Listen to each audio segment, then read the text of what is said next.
Can they have it in Kano? Can they have this thing in Kaduna? Why are they bringing it to the southeast? Why are they bringing it to the southeast? I need to read you our leaders. I need to read you these people. Leaders this state. What is your problem? Why this dragging relationship with Ndugu? Uru Ndugu baranyewa. The only uru ha baranyewa dragging power in the federal. That is the only uru nda barani. Dragging power. Ogu uru ha barai baranyi uru. Ula chi butrani IDP training center Ndugu nde Fulani nda Hausa n'Imo State. Nde himemba no. You people should stand on your feet now. Uno bankete mmiri eriekulu unu. Ehimemba no. Okigwe zone. Uno gbakwa nkete iyeri elu unu. You people should start writing petition now. Start organizing protest now. Start standing on your feet now that you know actually hokwa ihe. Unu gbakwa nkete ka ahụ gbasakwara unu. Nke ahụ gbasara unu. A place that is unstable as a Himemba no. A place that is unstable as Okigwe. Can they actually bring Ndugu again? Butekwe. Can they mix it up with the locals? Or na mpampa eji mara ha. Kan tro madu rikwelu. Ke wakpo nde madu rikwelu. Nde Himemba no nde Okigwe zone.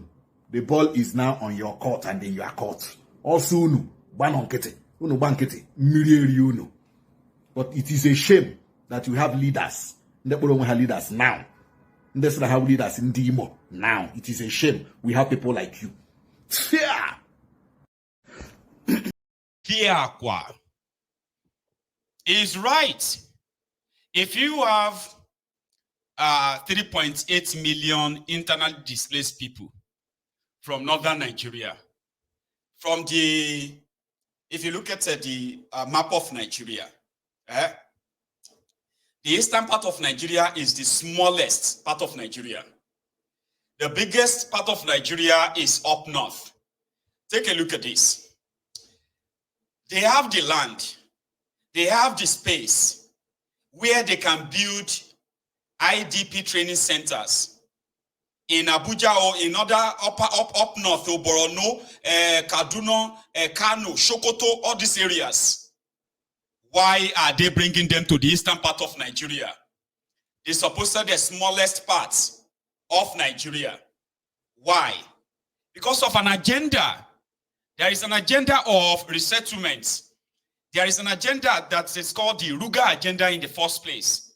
All of this is to ensure that people find a way of being resettled officially so that in another 10, 15, 20 years, right, they will become a community that is gazetted as part and parcel of their state. You see, the real original owners of the land, they will chase them away. In the past 5 years, Uzordinjo, he has been unleashing terror on his own people. Osu. You see these two local government areas, especially this Olu local other area, is the area that currently have the second largest deposit of liquid natural gas in the whole world. They measure, which is gas, right? They measure and said, you see the buried liquid natural gas under the ground, the land of Olu, is over 30 trillion cubic liter. The country with the biggest deposit of liquid natural gas, LNG, in the whole world is Russia.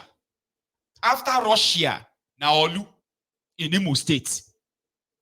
It has become the bedrock of different kind of terrorism in the last 5 years. Unknown government this, unknown government that. And you know, all sponsored by APC. People's land have been taken. People have been, they have been summarily kidnapped by the agent of government. And they made them disappear. They have a place in Owerri, and they call it, it's like an abattoir house. Lion building, a lion house, a being kokon. If you enter that place, you feel no come back alive. They have terrorized Igbo governor, sponsoring terror against his own people. There were this community, I can't remember the name of this community also, in the Imo State. They staged a protest that they do not want Ruga in their community. A week after that, the Nigerian Army, the Nigerian Navy, Nigerian Air Force, they started dropping bomb on this community. Prince Jejeman, please remind me, you are from Abia and you know this story very well. I need a name. They were dropping bomb on them. The next thing, they moved in the military. Guess what? They said they were looking for IPOB, ESN. Because the people go out and protested that their land cannot be taken for Ruga. Because they heard that when Bokwari was sharing money, he gave Imo State $9.8 million.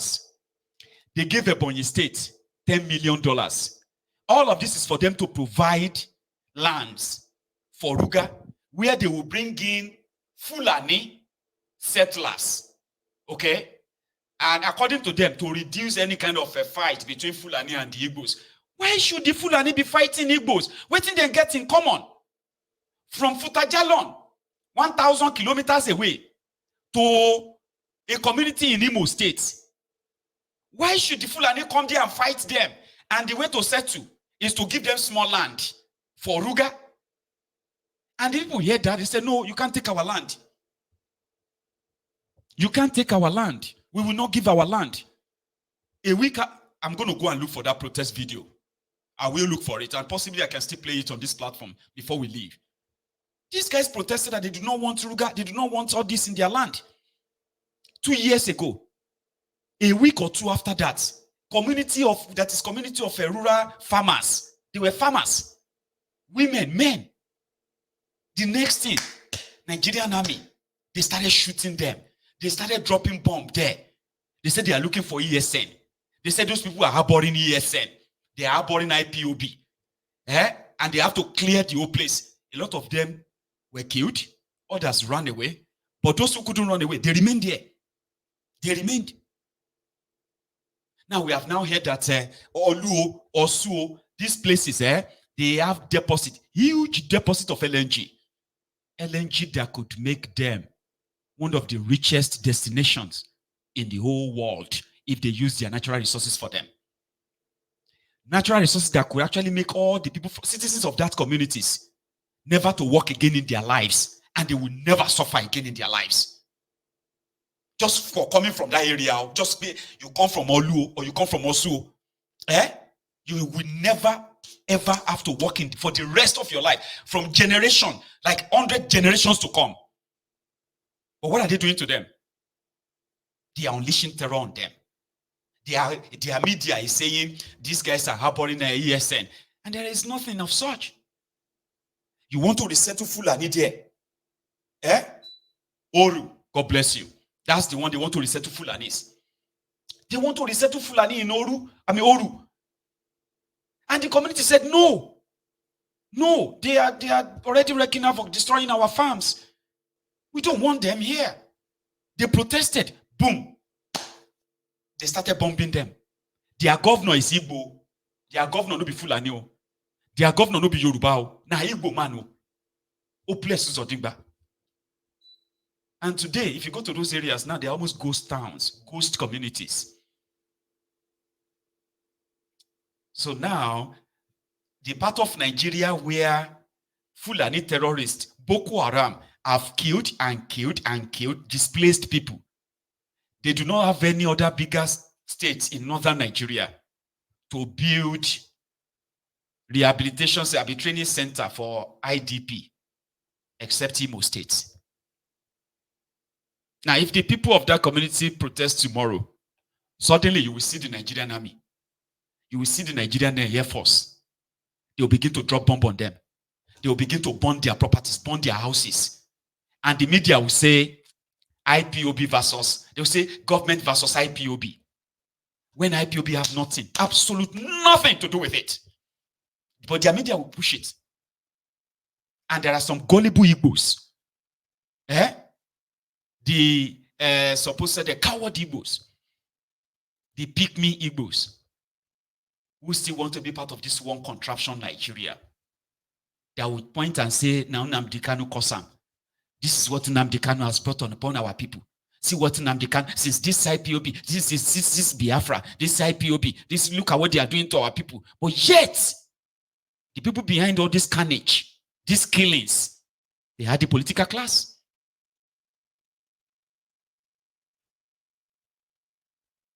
Why are you going to build a rehabilitation center for those that were displaced in Borono, displaced in Sokoto, displaced by Boko Haram in Kaduna, or displaced in Katsina, Kerbi, Yobe?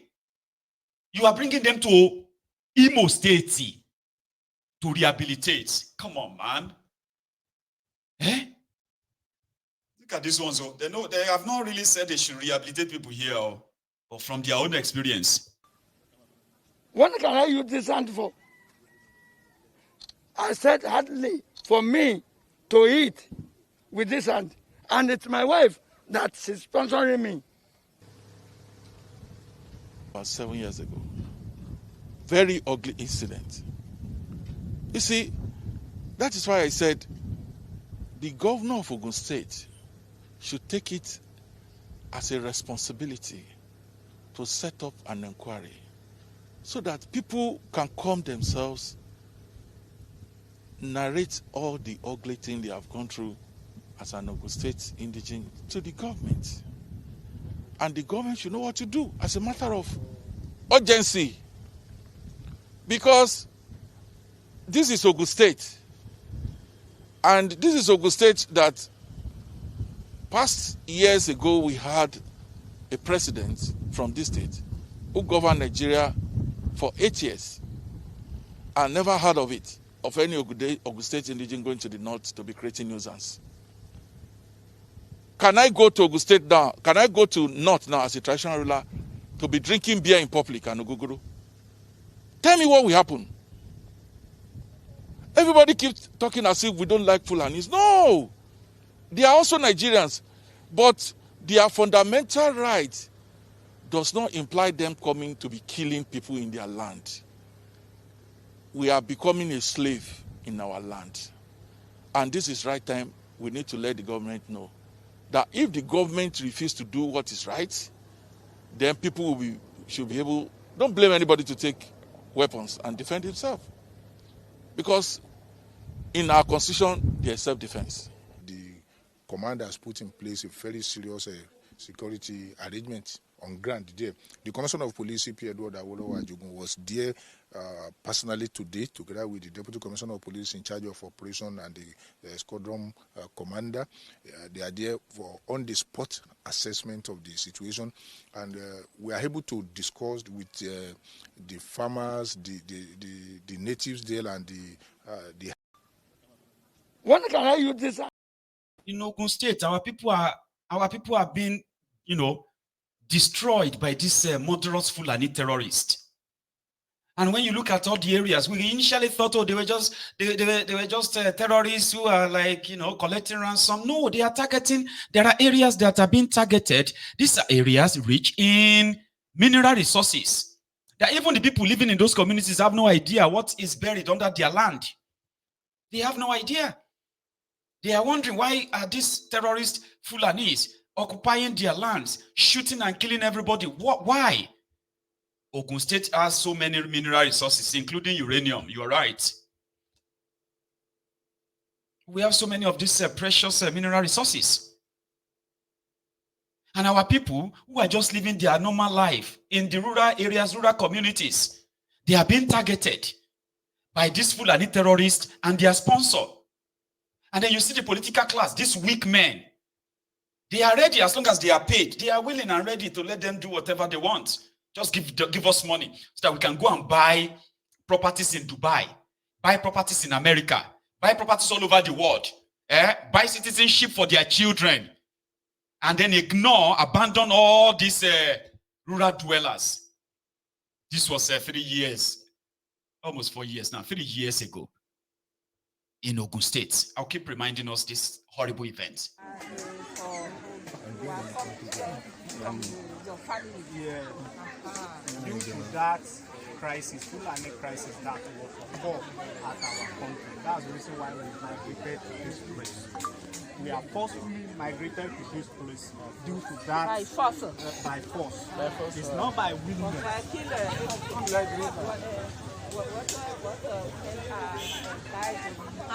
Women. Oh, man or women.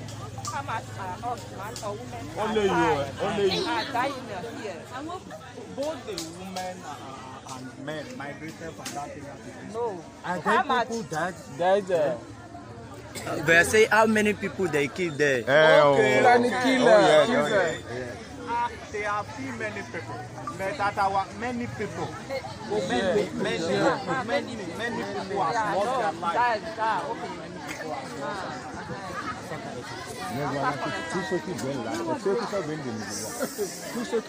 People are still migrating because of that. Other areas. What happened? It's because of the Fulani crisis. Fulani, they are killing the people anyhow. They are killing the people. Anyhow. They will move from any village, from one village to another. They will migrate from one place to another. They just keep people. That's the reason why the people are scared. They move down to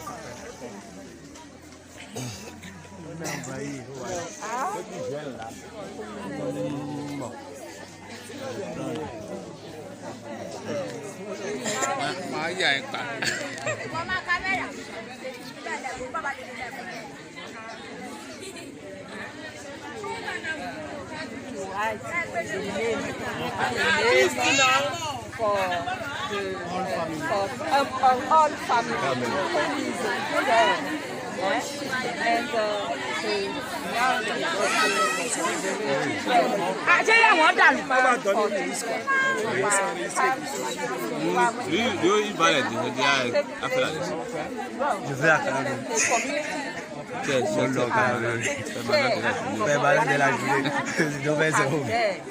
And are you understanding? And when you are coming here, you ask for you can speak for the committee. Yeah? You know that you understand? And take place one committee and take it the people who come to the village and take it place here. Are you understand? And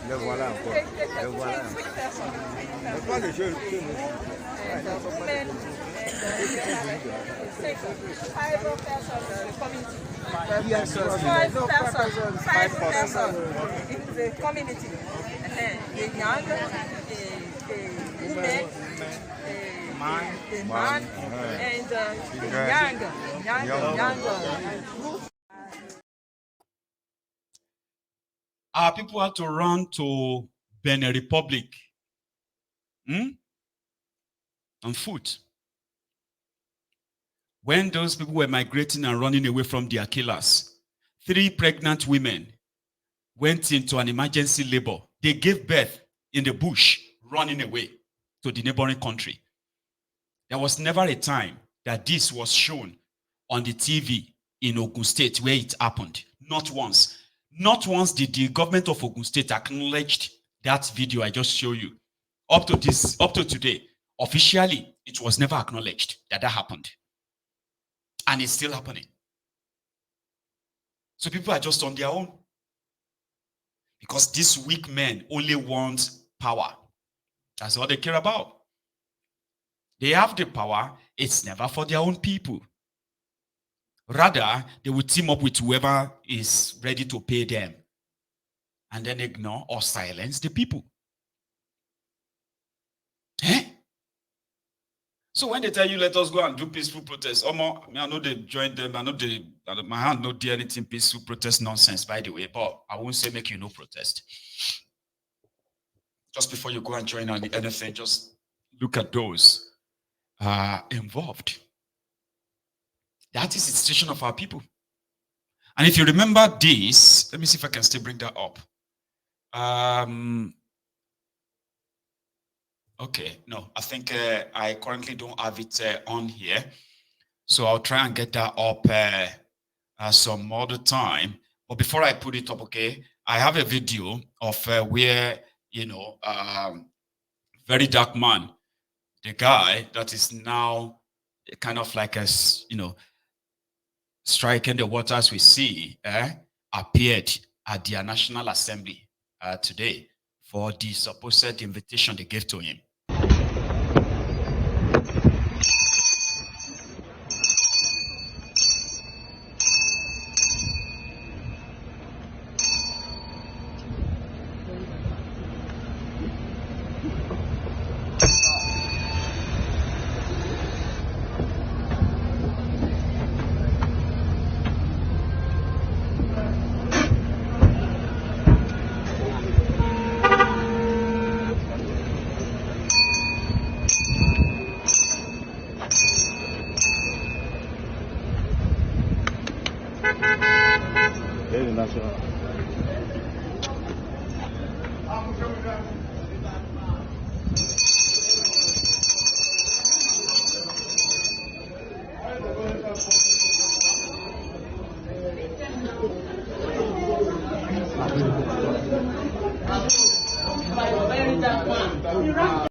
I'm going to bring you more on that later this evening, by the way.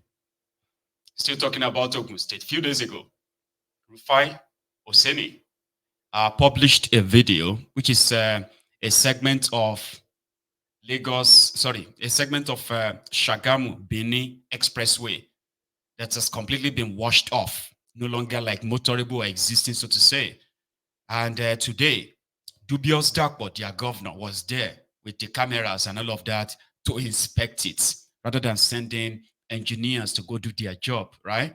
He was there with the cameras. But the first part is the video of the place a few days ago, and then today. Well, right after that, we do give a shout out to your friend segment. And this is all packed this morning for us to have it. This is the road, on the blast point zone. A federal road. Look at it, federal road. Federal road. 7 a.m. to 9 a.m. every Saturday on Blast Urban 98. Federal road.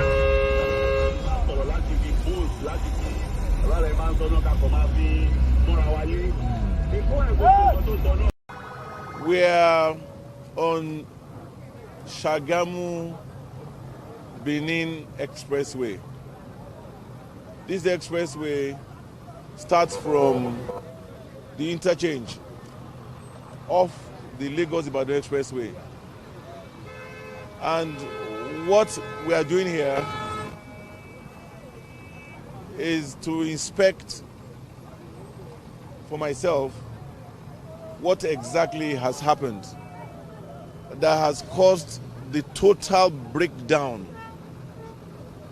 total collapse of this road, and has caused commuters that are traveling from Lagos to the southeast, south-south zone of this country, commuters that are traveling from the southeast, south-south to Lagos or to Ogun State, untold hardship.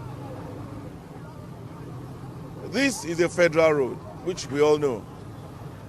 This is probably, unarguably, the most important road to southern Nigeria because it evacuates traffic carrying goods and persons from Lagos, the financial headquarters of Nigeria, to Ogun State, to southeast, south-south zone of Nigeria.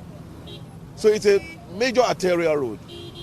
The reconstruction of this road was awarded by previous administrations. However, sadly, That reconstruction was started from the Benin end of this road, sadly and curiously. And from what we are told,